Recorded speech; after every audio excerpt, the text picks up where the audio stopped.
네, 오늘도 예배당에서 각자의 처소에서 하나님을 예배하는 모든 분들에게 말씀의 은혜와 능력이 임하기를 예수님 이름으로 축복합니다.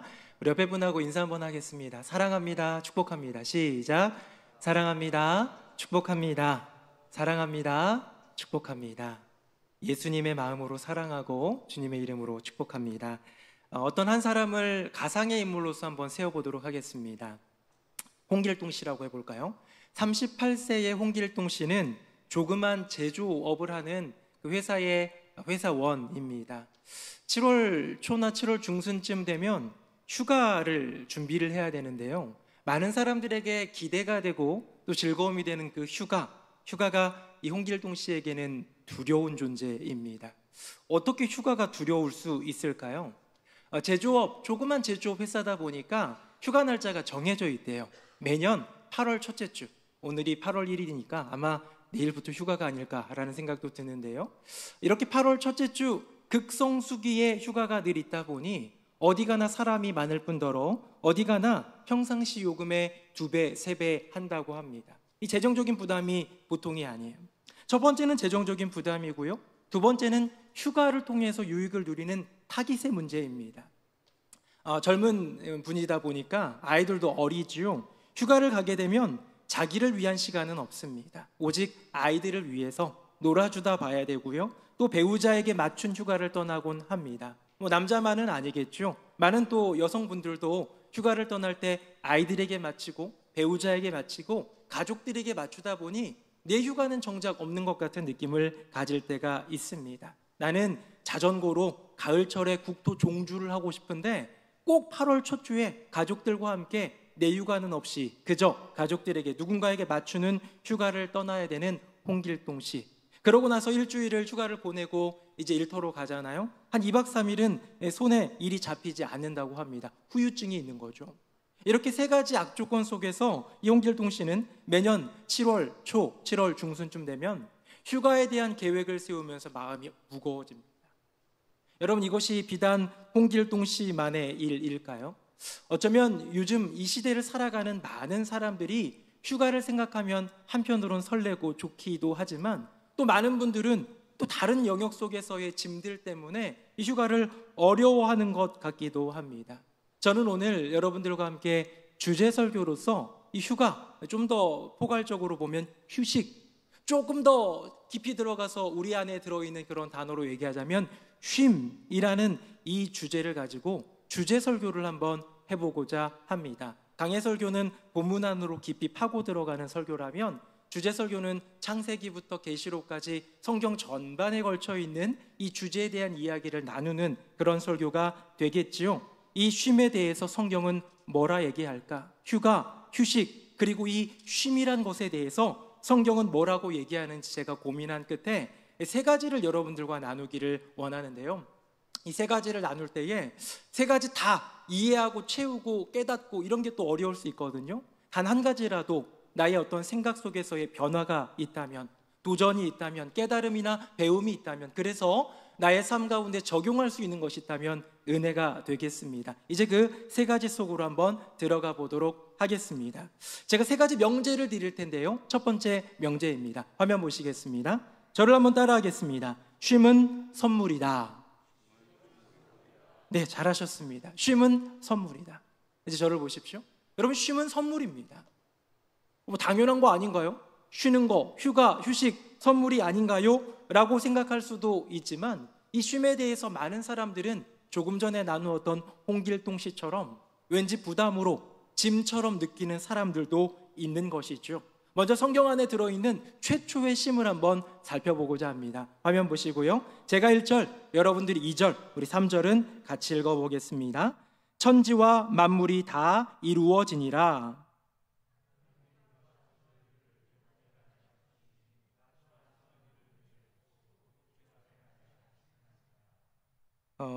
제가 읽겠습니다. 이는 하나님이 그 창조하시며 만드시던 모든 일을 마치시고 그날에 안식하셨음이니라. 아멘. 여러분, 최초의 쉼은 놀랍게도 하나님의 쉼입니다. 우리 인간에게 꼭 쉼이 필요할 것 같고 노곤한 인생길 가운데 쉼이 꼭 주어져야 될 것 같은데요, 성경에서 제일 먼저 얘기한 쉼은 누구의 쉼입니까? 바로 하나님의 쉼이에요. 근데 방금 읽은 1, 2, 3절 중에 무언가 좀 블랭크로 쳐놓은 공간이 있었죠. 그 부분을 한번 볼까요? 화면 보겠습니다. 제가 다시 3절을 읽어보겠습니다.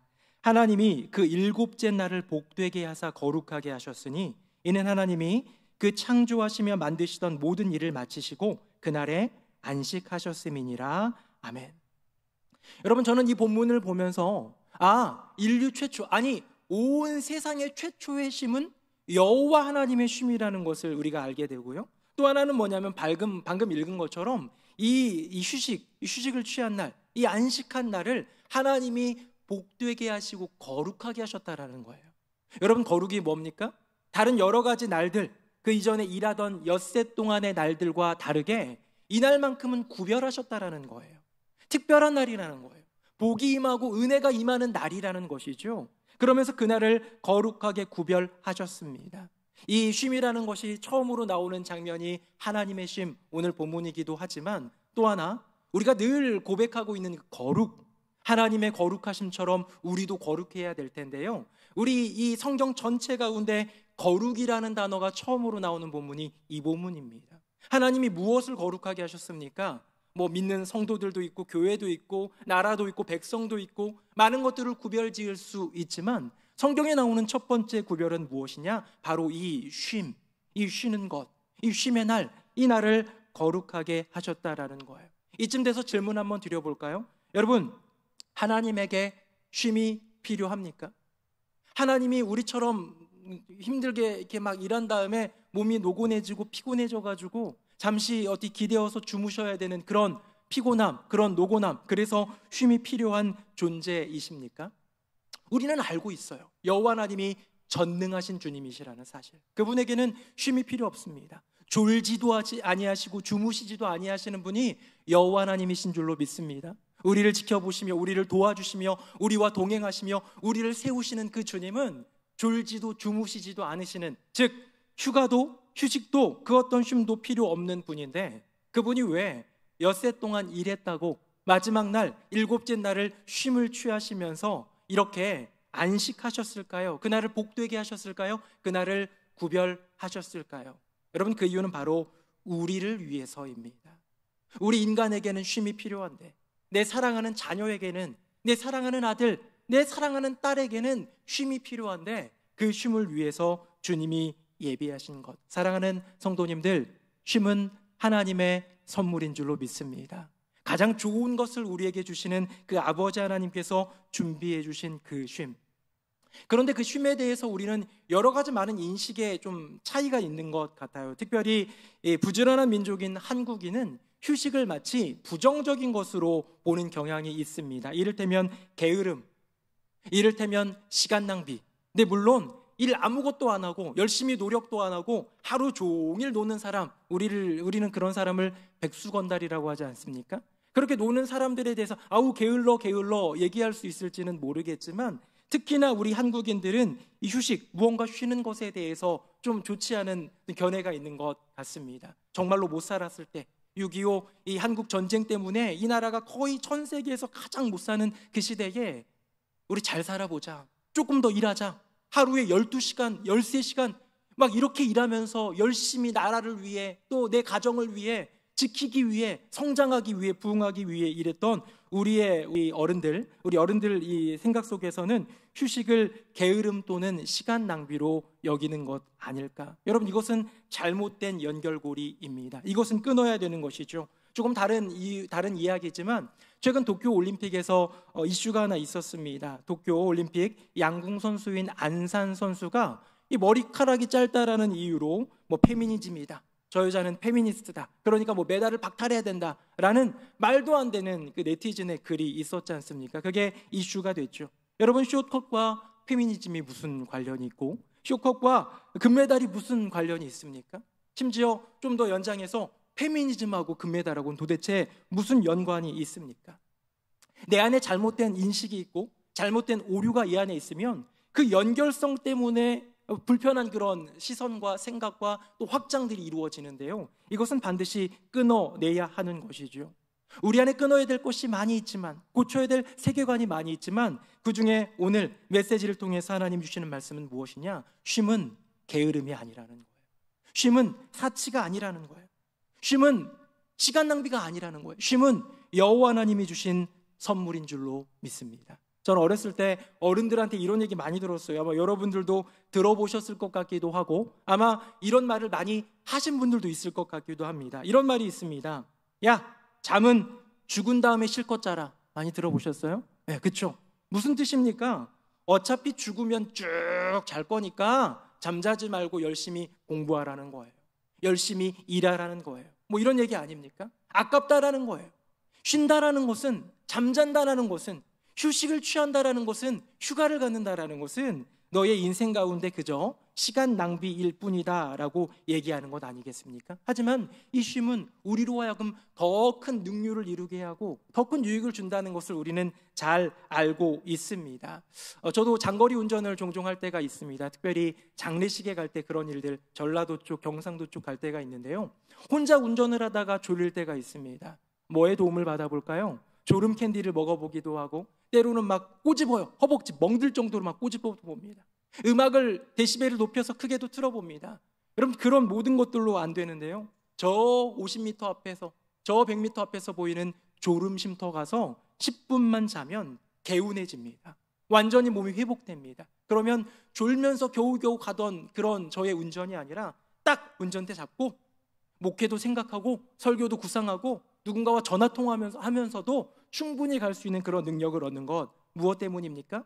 잠시 주신 그 쉼, 내가 졸음 쉼터에서 10분간 잔 그 잠, 여러분, 이것이 바로 하나님의 선물 쉼이라는 것. 이렇게 쉼은 하나님의 선물이고 축복인데요, 성경에 보면 이 쉼을 쉼이 아니라 짐으로 바꿔버린 사람들이 있습니다. 그들은 신약 성경, 특별히 복음서에 나오는 바리새인들인데요, 이 바리새인들은 예수님의 일거수일투족을 살피면서 뭔가 좀 잘못하는 거, 책 잡을 만한 것을 좀 이렇게 살펴보는 사람들이었죠. 어느 날 걸렸어요. 예수님은 아니고 예수님과 함께 하던 제자들이 이 길을 걸어가다가 밀밭 사이 길로 가는데 이 밀을 이렇게 막 꺾어가지고 잘라서 먹는 거예요. 여러분, 밀을 먹는 게 율법을 어기는 건 아니에요. 잘못된 건 아닙니다. 율법에 허용돼요. 근데 문제는 무엇이냐? 그날은 안식일이었습니다. 바리새인들이 발끈해가지고 잡았다, 드디어 잡았다 해가지고 공격하기 시작합니다. 당신의 제자들이, 보시오, 예수 선생 보시오, 당신의 제자들이 안식일날 하지 말아야 할 일을 하고 있습니다 라면서 공격을 하는 거예요. 자, 예수님 어떻게 하셨을까요? 아유, 죄송합니다, 우리 애들이 잘 몰라서 그래요. 아이고, 죄송합니다, 시정하겠습니다 했을까요? 아니에요. 예수님은 그렇게 공격하며 당연한 듯 당당하게 비난해오는 그들에게 예수님은 일침을 가하십니다. 이것이 쉼에 대한, 이것이 우리에게 주신 그 안식에 대한 굉장히 중요한 메시지인데요, 화면 보시고 같이 한번 읽어보도록 할까요? 제가 27절 읽고 28절은 같이 읽어보겠습니다. 예수께서 또 이르시되 안식일이 사람을 위하여 있는 것이요 사람이 안식일을 위하여 있는 것이 아니니 이러므로 인자는 안식일에도 주인이니라. 아멘. 예수님 말씀하시는 거예요. 안식일을 어겼어, 저 녀석들 혼내야 돼요 라고 얘기하고 있는 바리새인들에게, 얘들아, 안식일이 중요하니? 사람이 중요하니? 사람을 위해서 안식일이 있는 거니? 아니면 안식일을 위해서 사람이 있는 거니? 아마 이들은 안식일이 더 중요하게 여겨졌을 거예요. 저 아무것도 아닌 그 갈릴리 촌동네의 어부들, 또 세리들, 막 이런 제자들, 어떻게 보면 거렁뱅이처럼 여겨지는 그들이 어떻게 되는 건 아무런 상관없습니다. 다만 나의 기득권을 지키기 위해, 나의 기득권을 인정해주는 그 율법을 지키는 데 혈안이 되어 있던 사람들. 여러분, 율법이 이 땅 가운데 왜 있는 겁니까? 하나님이 이스라엘 백성들 가운데 율법을 왜 주신 것입니까? 그 백성을 지키고 그 백성을 보호하고 그 백성을 사랑하기에 주신 것일 텐데, 이게 주객이 전도되어 가지고요, 안식일 어겼으니까 저 사람 혼나야 돼 라고 얘기하고 있는 그들을 향하여서 얘기하는 것이죠. 아니, 쉼은 하나님이 너희를 위하여 주신 거야. 쉼은 하나님이 너희를 위하여 준비하신 선물이야. 하나님이 쉼이 필요해서 안식일을 만들고 내가 쉬니까 너희들도 쉬어라, 이 개념이 아니라 너희들에게 쉼이 필요하기 때문에 너희들에게 주신 그 선물, 쉼, 휴식, 안식, 그 안식일. 그러면서 주님은 굉장히 위대한 고백, 어쩌면 위험한 고백을 하시죠. 인자는 안식일에도 주인이니라. 사랑하는 성도님들, 예수님이 안식일의 주인이신 줄로 믿습니다. 왜요? 온 세상 가운데 모든 것을 창조하시고 쉼을 창조하신 분이 하나님이시기에, 이 세상 가운데 율법을 주실 때에, 이스라엘 백성들 가운데 사랑을 담은 율법을 주실 때에 그 안에 안식일을 제정하신 분이 여호와 하나님이시기에, 안식일의 주인은, 쉼의 주인은 우리 주 예수 그리스도, 우리 주 하나님이라는 것이죠. 우리 안에 생각의 전환, 분명한 확실한 이 믿음 체계가 있으면 좋겠습니다. 그저 휴가는 좋은 거야 뭐 이런 정도가 아니라, 나의 인생 가운데, 긴 인생길 가운데에 쉼이라는 것은 하나님이 주신 선물이구나, 하나님이 내게 주신 축복이구나.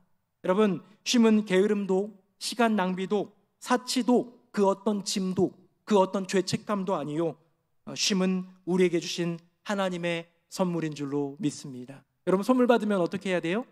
누려야 되는 거예요. 누군가가 선물을 주면 아이고 이거 가격이 얼마인데 이걸로 바꾸지, 아니에요. 아유 이거 선물 너무 귀한 건데 얼마 드릴까요? 돈을 줄 수 있습니까? 아니죠.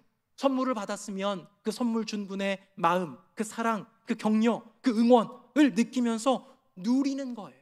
여러분, 이것이 바로 선물 받은 자의 태도가 되어야 되지 않겠습니까? 쉼이라는 소중한 선물을 받으신 사랑하는 성도님들, 그 쉼을 누리는 저와 여러분 되기를 예수님의 이름으로 축복합니다. 게으름도 아니요, 시간 낭비도 아니요, 사치도 아니요, 그 어떤 나쁜 부정적인 단어로 표현할 수 없는 그 고귀한 쉼, 이제 우리 가운데 순간순간 주어지고 매년 쥐어지고 우리의 삶 속에서 있는 그 쉼을 소중히 여기고 누릴 수 있는 저와 여러분 되기를 예수님의 이름으로 축복합니다. 자, 첫 번째 명제는 뭐였습니까? 쉼은 선물이다 였지요. 자, 그 다음에 두 번째 명제입니다. 저를 한번 따라해 보겠습니다. 쉼이 먼저다. 시작. 쉼이 먼저다. 여러분, 쉼이 먼저다. 뭔가 먼저다라고 얘기할 때는 비교할 거리가 있는 거예요. 여러분, 여기서 말하고 있는 쉼보다 또 우리가 우선시하는 게 있다면 그게 뭘까요? 일이죠. 여러분, 고려대와 연세대, 연서대와 고려대가 싸우면 뭐라고 하시나요? 여러분들은 고연전, 연고전 뭐 이렇게 얘기하지 않습니까? 그렇죠? 연세대랑 가까운 사람들은 연고전, 고려대랑 가까운 사람은 고연전. 그거 가지고 얼마나 피튀기게 싸우는지 몰라요. 여러분, 싸울 만한 가치가 있는 것입니까?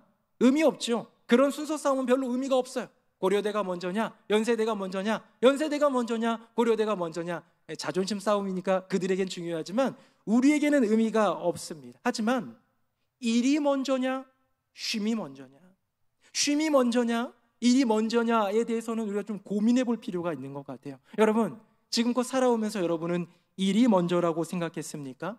쉼이 먼저라고 생각했습니까? 아마 계신 분들 중에 한 90% 이상은 일이 먼저라고 생각하셨을 것 같아요. 나머지 한 10%는 그냥 생각이 없고, 여러분, 쉼이 먼저냐 일이 먼저냐라는 질문을 드릴 때 우리는 이렇게 생각합니다. 당연히 일이 먼저 아닌가? 일하고 일했으니까 쉬는 거지, 이 개념이잖아요. 그렇죠? 하나님도 그랬어요. 하나님도 첫째 날, 둘째 날, 셋째 날, 넷째 날, 다섯째 날, 여섯째 날 열심히 일하신 다음에, 천지를 창조하신 다음에 마지막 날 쉬셨단 말이에요. 이게 분명한 순서인 것 같은데요, 제가 이 주제, 이 쉼에 대한, 휴식에 대한 것을 연구하고 찾고 성경적인 연구를 하다 보니까 어떤 작은 아티클을 읽게 되었는데요, 굉장히 도전이 됐습니다. 어쩌면 하나의 어떤 도전적인 어떤 메시지일 수 있지만 그럴듯하고 우리에게 또한 깨달음을 줄 수 있는 부분이기에 나눕니다. 제목은 뭐냐면 에덴의 리듬이에요. 에덴의 리듬. 우리는 이 세상의 리듬에 젖어 살고 있지만 우리의 원래 리듬은 어디에 있습니까? 에덴 동산, 하나님이 창조하신 그 에덴의 리듬이 있는데요, 하나님의 에덴의 리듬은 첫째 날부터 여섯째 날까지 열심히 일하시고 마지막 날 어떻게 해요? 쉼을 취하신 거잖아요. 곰곰이 한번 생각해 보세요. 사람은요? 여러분, 사람은 몇째 날 창조되었습니까? 여섯째 날, 마지막 날. 동물들 막 이런 건 막 흙으로 다 만들어가 동물들 만든 다음에 마지막에 사람을 창조하셨기 때문에 뭐 시간상으로만 그냥 따지면 우리 알 수 없지만 오후 늦게쯤 마지막으로 사람을 만들어서 그 코에 생기를 후 불어넣어서 하나님의 형상을 따라 사람을 만들었단 말이에요.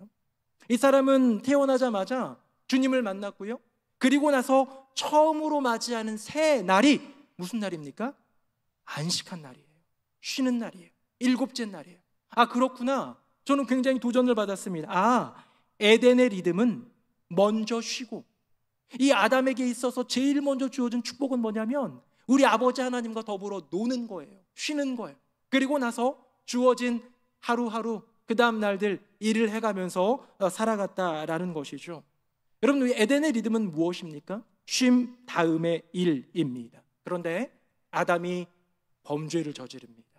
하와와 함께 범죄를 저지르죠. 뭡니까? 이 선악과를 따먹는 거예요. 불순종했습니다. 하나님의 말씀, 명령을 어기고 죄를 저질렀습니다. 그때 주어진 형량이라고 해야 될까요? 지어진 그 짐이 무엇입니까?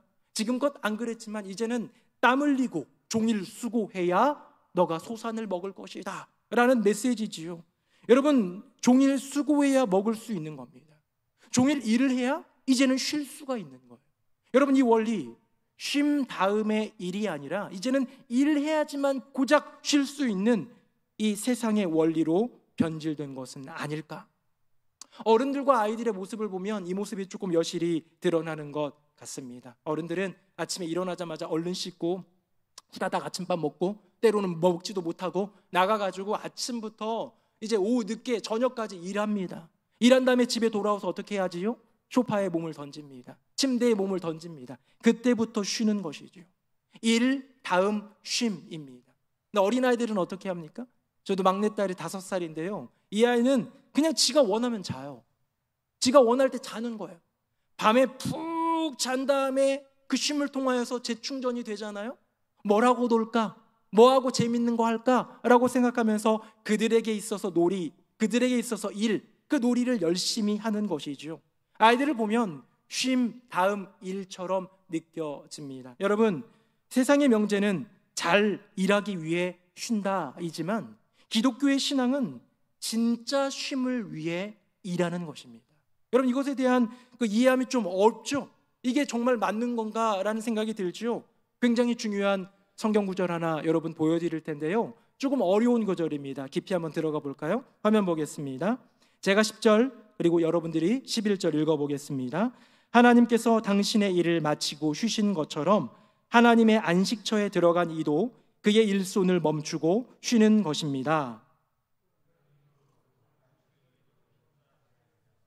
옛사람들처럼 순종하지 않다가 낭패를 보아서야 되겠습니까? 아멘. 공동번역 히브리서 4장 10절 11절 말씀입니다. 여기 본문에 뭐라고 얘기하고 있느냐? 하나님의 안식처에 들어간 이가 있어요. 하나님의 영원한 그 품, 그 안식처에 들어간 이가 있는데 그들은 아버지 하나님께서 일을 멈추시고 쉬시는 것처럼 그들도 쉼을 누린다는 거예요. 여기까지는 우리도 충분히 이해합니다.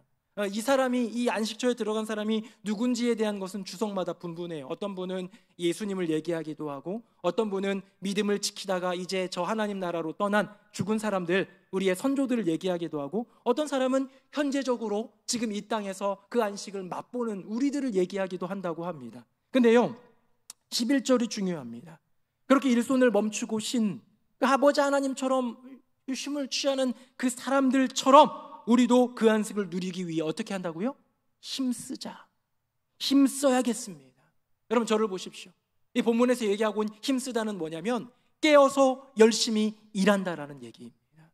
깨어서 열심히 일한다라는 얘기예요. 무엇 때문에? 우리가 나중에 누리게 될 그 영원한 안식, 하나님의 품 안에서 누리게 될 그 놀라운 넉넉한 쉼을 위해서 이 땅에서 최선을 다해 일한다라는 거예요. 예전에 사당오락이라는 말이 있었습니다. 요즘 아이들은 아마 그 말이 무슨 말인지 모를 텐데요, 4시간 자면 붙고 5시간 자면 떨어진다, 이런 거죠. 4시간만 자고 공부 열심히 하면 서울대학교 붙고 5시간 자버리면 너 그거 안 돼, 이런 거예요. 잠을 쪼개기면서까지 그 열심히 공부하는 그때 그 시절, 그때 그 모습, 사전을 다 외운 다음에 한 장 외울 때마다 찢어가지고 입에다가 넣고 그랬던 시절, 왜 그랬습니까? 좋은 학교 가서 내 인생 꿈을 펼치며 그걸 위해서 참고 견디는 것, 내게 주어질 진정한 안식, 진정한 쉼. 아마 그들에게는 대학교 입학하면 공부가 끝이라고 생각을 했겠죠. 그런 안식을 위해 지금 애써 일하는 것, 그들에게 있어서 일이 중요합니까? 쉼이 중요합니까? 여러분, 오늘 본문에서 얘기하고 있는 것은 뭐냐면 너희들의 앞날 가운데 주어진 영원한 안식이 가장 중요하기에, 그 쉼이 먼저이기에 이 땅 안에서 주어진 모든 삶은 그저 그 쉼을 위해서 달려가고 애쓰는 과정일 뿐이라고 얘기하는 것입니다. 사랑하는 성도님들, 일보다 쉼이 먼저입니다. 여러분, 일보다 쉼이 더 중요합니다. 우리가 이 땅 가운데 살아가며 하나님 나라의 일을 하는 이유가 무엇입니까? 교육과 선교의 사명을 감당하는 이유가 무엇입니까? 저 아버지 하나님 나라에서 주님이 잘했다, 착하고 충성된 종이라 안아주시면서 또 영원한 안식으로 인도해 주시는 그날을 바라보며 이 땅에서 쉬지 않고 달리는 것 아니겠습니까? 모든 순간 깨어 여호와 하나님 아버지, 우리 주님께 영광 돌리기 위한 솔리 데오 글로리아의 삶을 살아가는 이유가 어쩌면 여기서 열심히 일해가지고 뭐 하려고요?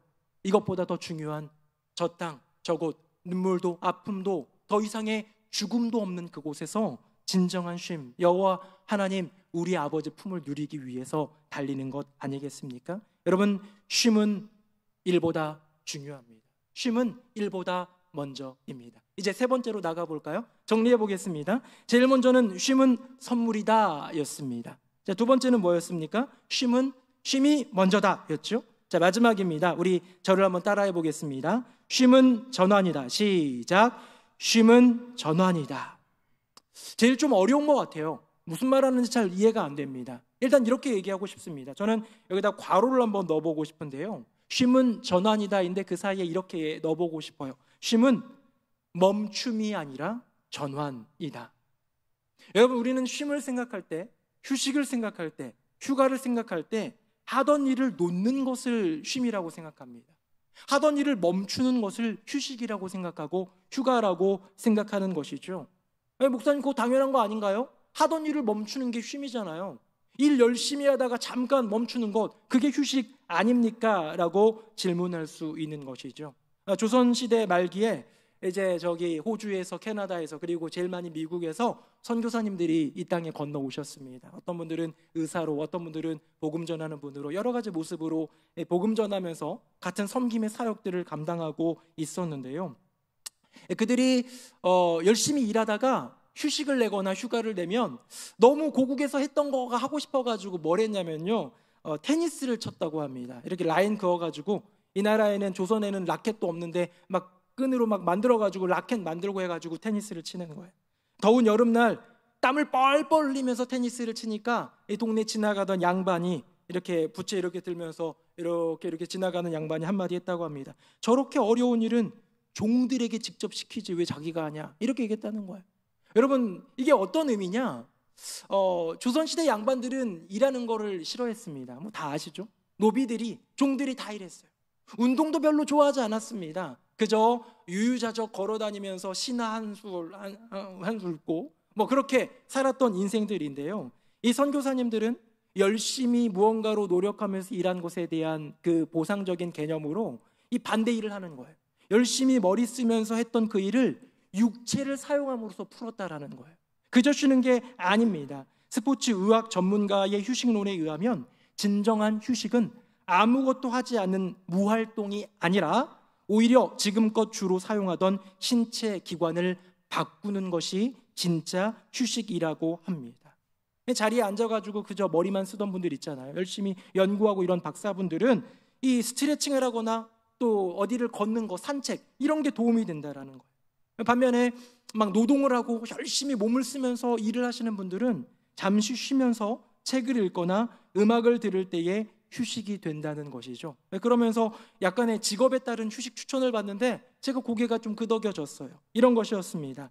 도서관 사서로서 일하면서 아무 소리 안 내고 조용하게 일하면서 책만 이렇게 꽂는 그런 일을 하시는 분은 친구들과 만나서 수다를 떠는 게 휴식이 된다라는 거예요.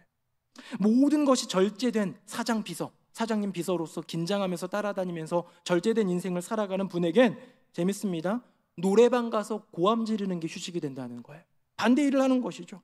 인포메이션 데스크, 그냥 불특정 다수가 자꾸 찾아와가지고 어디로 가야 돼요, 저리로 가야 돼요, 이런 거를 응대하는 그 직원, 많은 사람들에게 어쩔 수 없이 미소 지어가면서 해야 되는 인포메이션 데스크 직원은 정말로 소중한 친구 한 명, 딱 한 명, 두세 명 안 된대요. 딱 한 명과 단둘이 여행을 떠나는 것이 가장 좋은 휴식이 된다고 합니다. 여러분, 어떤 의미인지 이해가 되십니까? 휴식은 하던 일을 멈춰버리는 것이 휴식이 아니라 해오던 일들을 그것과는 조금 다른 것으로 전환할 때 진정한 휴식, 진정한 쉼이 된다는 것이죠. 여러분, 예수님이 제자들에게 휴식, 휴가를 부여하신 것 혹시 아십니까? 본문 한번 볼까요? 화면 보겠습니다. 제가 읽어보겠습니다. 이르시되 너희는 따로 한적한 곳에 가서 잠깐 쉬어라 하시니 이는 오고 가는 사람이 많아 음식 먹을 겨를도 없음이라. 아멘. 그럼 제자들에게 이 본문, 이 예수님이 이 말씀, 그 직전에 나오는 그 이야기를 보면 예수님이 12제자를 모아놓고요, 두 명씩 짝을 지어서 전도를 보냅니다. 베드로 너는 바돌로메랑, 야고보 너는 도마랑, 이렇게 짝 지어가지고 전도를 보내는 거예요. 짝전도겠죠? 2인이 1조가 돼가지고 전도를 하는데 열심히 복음 증거했습니다. 능력도 나타났어요. 방금 읽은 이 구절 바로 전절에 보면 사도들이 몰려와서, 제자들이 몰려와가지고 막 자랑하는 게 나와요. 하나님이 행하셨습니다, 하나님이 열매를 주셨습니다 하면서 막 자랑하는 게 나오는 거예요. 기특하죠? 괜찮죠? 근데 예수님은 그때 바로 휴식을 주는 거예요. 어떤 휴식입니까? 지금껏 사람들 많이 북적이는 곳에 가서 복음 전했으니 한적한 곳에 가서 좀 쉬라는 거예요. 어쩌면 육체적으로 노동했고 목도 막 쉴 정도로 복음 전했으니 이제는 돌아와서 한적한 곳에서 홀로 있으면서 쉼을 취하라는 것. 여러분, 이것이 바로 휴식, 바로 전환의 휴식 아니겠습니까? 지금까지 해오던 것이 잘못됐습니까?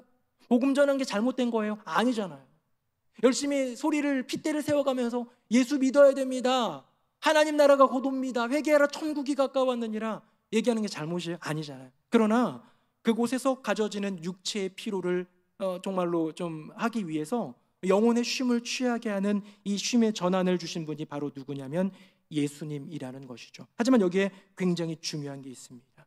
그저 사람들 부딪히는 데 많은 곳에서 이제 좀 한적한 곳에 가렴, 이제 핏대를 세우면서 말 많이 했으니까 이제 좀 혼자 있으면서 좀 쉬렴, 이 개념을 넘어서 진짜 중요한 것은 그들은 지금 영적 전쟁을 하고 왔지요. 영혼의 고단함을 느끼는 거예요. 얼마나 복음을 전할 때에 마귀들이 역사했겠습니까?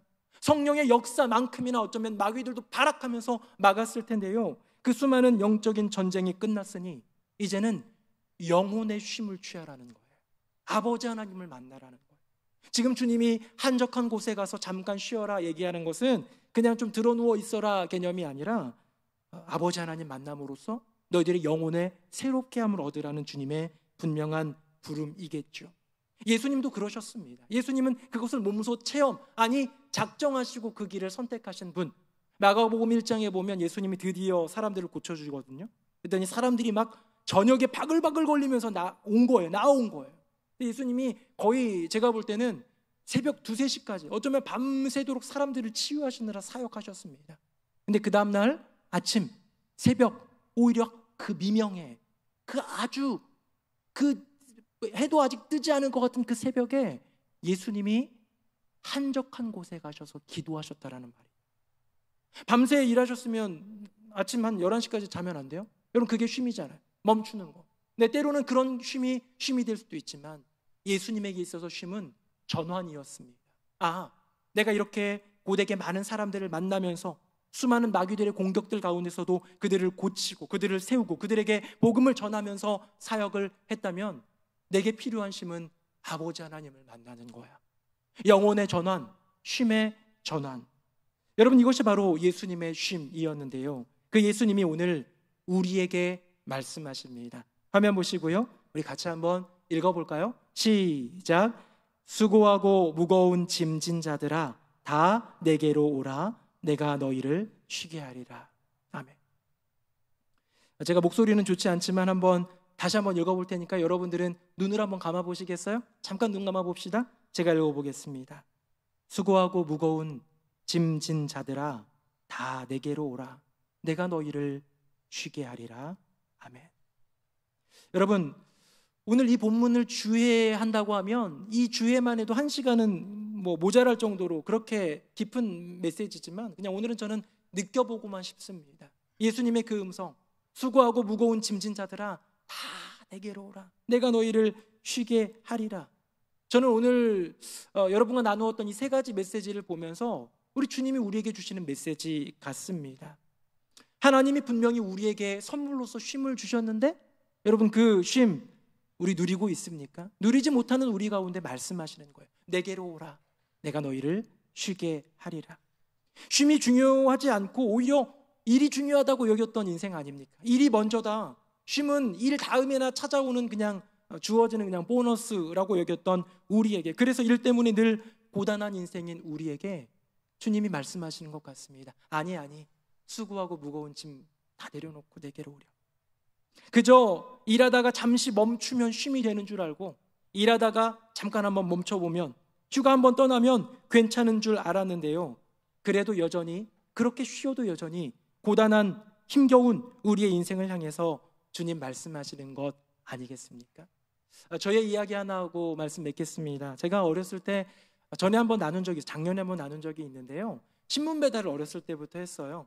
초등학교 4학년 때 신문 배달 하는데 다른 친구들 놀 때 혼자 신문 배달하는 게 좀 싫었죠. 그래도 열심히 꿋꿋하게 했습니다. 근데 정말로 어려운 때가 언제냐면 한겨울이에요. 한겨울은 너무너무 추웠어요. 손발이 얼고 발도 막 시리고, 손도 장갑은 꼈지만 별로 좋지 않은 장갑, 이 신문 던지고 이러다 보면 막 얼고, 막 자전거도 없으니까 구루마 끌고 다니면서 이렇게 했던 어렸을 그때에 때로는 너무 추운 혹한기에는 신문 다 뒤집어 버리고 싶고 구루마도 그냥 발로 뻥 차리고 싶은 그런 마음도 있지만 꿋꿋하게 내게 주어진 120부의 분량의 신문을 잘 넣어놓고 집으로 돌아갔던 기억이 납니다. 왠지 아세요? 어느 날, 너무 추웠던 어느 날, 손발이 얼어붙었던 그 어느 날, 속상한 마음으로 내가 왜 이렇게 살아가야 되지 생각하는 마음으로 집에 들어갔더니 아버지가요, 이 대야에다가 따뜻한 물을 담가놓고 이리 오라고 해서 제 언발을 녹여주셨던 기억이 나요. 저는 그래서 그 이후로 너무 추운 날, 매섭게 눈보라가 몰아치는 날, 너무너무 추워서 손발이 꽁꽁 어는 날이면 그거 기대하면서 한 부를 집어 던지면서 걸어왔던 것 같습니다. 왜요? 내가 너무 춥지만, 손발이 얼어붙을 것 같지만, 괴롭지만 조금만 있으면, 이것만 다 넘기면, 내가 해야 될 일만 하면 따뜻한 우리 집, 따뜻한 그 대야 속에 따뜻한 그물, 따뜻한 아버지 품으로 간다라는 소망으로 한 걸음 한 걸음 옮겼던 것. 사랑하는 성도님들, 그 어린 나이에 제가 따뜻한 품을 기억하면서 한 걸음 한 걸음 인생길을 다했던 것처럼 주님은 우리에게 그렇게 말씀하시는 것 같습니다. 잘하고 있다, 고생한다, 수고한다, 한 걸음 한 걸음 내게로 오렴. 수고하고 무거운 짐진 나의 아들, 나의 사랑하는 딸아, 내가 너를 쉬게 할 거야. 다 내게로 오라. 진짜 쉼을 예비하시며 내게로 오라 말씀하시는 주님의 그 따뜻한 음성, 그 따뜻한 음성으로 초청해 주시는 주님께 우리 함께 나아가는 진짜 쉼을 누리는 우리 모두가 되기를 예수님의 이름으로 축복합니다. 아멘. 우리 함께 찬양하겠습니다.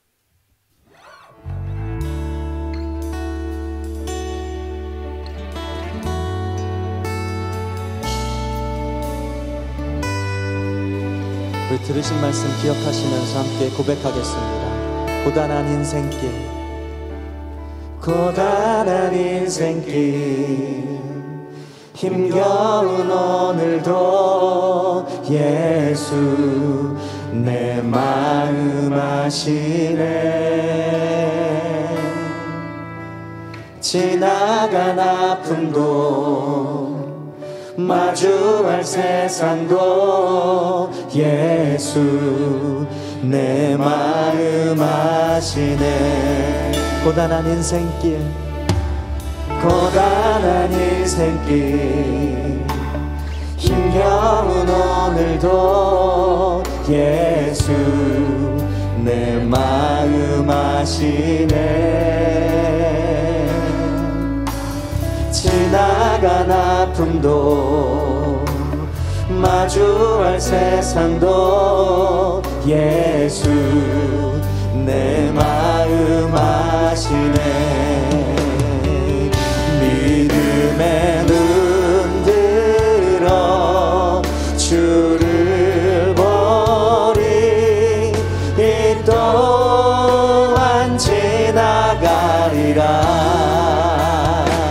주어진 내 삶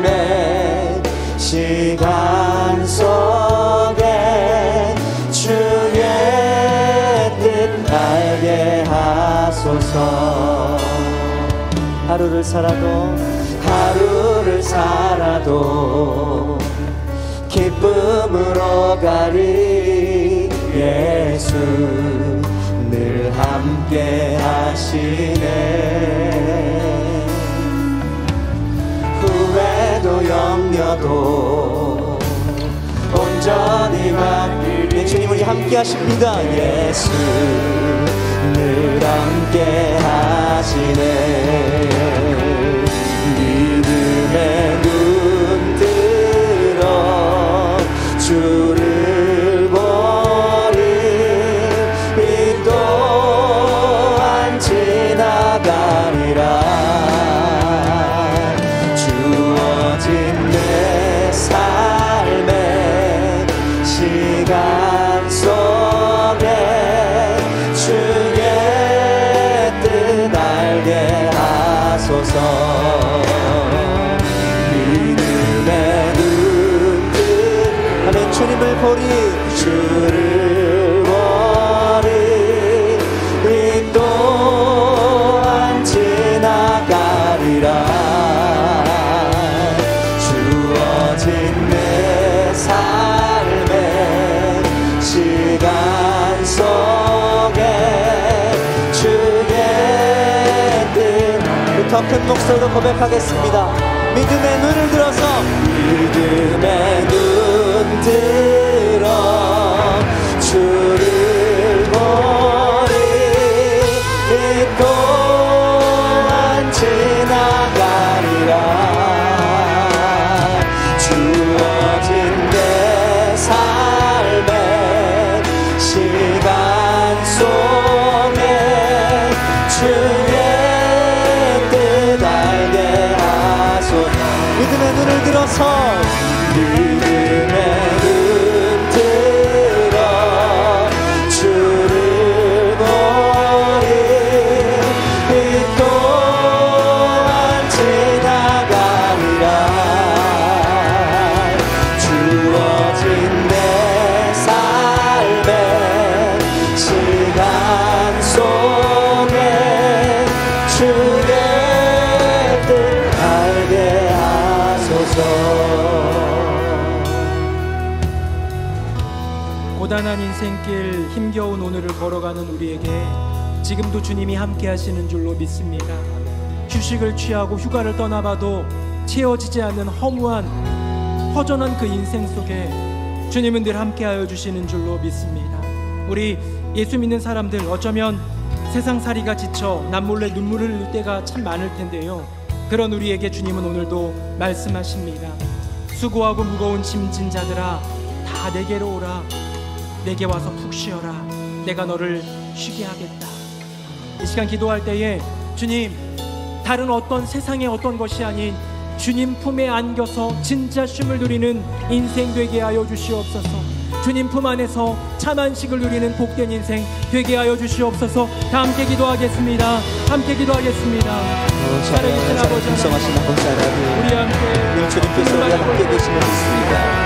이것이 우리에게 주신 최고의 안식이며 이것이 우리에게 허락하신 최고의 선물임을 우리가 잊지 않게 하여 주시옵소서. 안식하게 하시는 주님, 쉬게 하시는 주님, 우리가 먼저 주님 품 안에 안기길 원하시는 그 주님, 우리를 부르실 때 주님 앞에 순종할 수 있도록 우리가 날마다 주님 품 안에서 안식할 수 있게 하여 주시옵소서. 이성의 명성의 성도님들의 삶 속에 참된 평안과 안식을 허락하여 주시옵소서. 세상이 줄 수 없는 그 쉼과 안식을 누릴 수 있도록 날마다 주님 안으시고 품으시고 주님의 사랑으로 우리를 날마다 품어주시고 함께하여 주시옵소서. 주님, 주님께서 우리의 삶을 변화시킬 때마다 주님, 제가 그렇게 주님 앞에 사랑하겠습니다라고 결단할 수 있는 믿음의 사람들 다 될 수 있게 하여 주시옵소서. 살아계신 아버지 하나님, 우리의 삶 가운데 쉼을 예비하여 주시고 선물하신 주님께 진정으로 찬양 영광 올려드립니다. 어쩌면 일에 매여 세상에서 고군분투하며 살아가는 우리들이지만 우리에게 먼저 주어졌던 것은 쉼이요, 우리가 궁극적으로 만나게 될 그곳은 영원한 안식이 있는 하나님 나라임을 고백하며 나의 삶의 여러 가지 많은 삶의 자리에서 쉼으로 전환하고 영적으로 전환하고 주님께로 전환할 수 있는 우리 모두가 되게 하여 주시옵소서. 귓가에 들려주시는 주님의 음성, 수고하고 무거운 짐진 자들아 다 내게로 오라 내가 너희를 쉬게 하리라 말씀하시는 그 음성에 아멘 고백하며 주님 품에 안기는 우리 모두가 되게 하여 주시옵소서. 우리 인생의 진짜 쉼의 주인이신 예수 그리스도의 이름으로 기도드립니다. 아멘.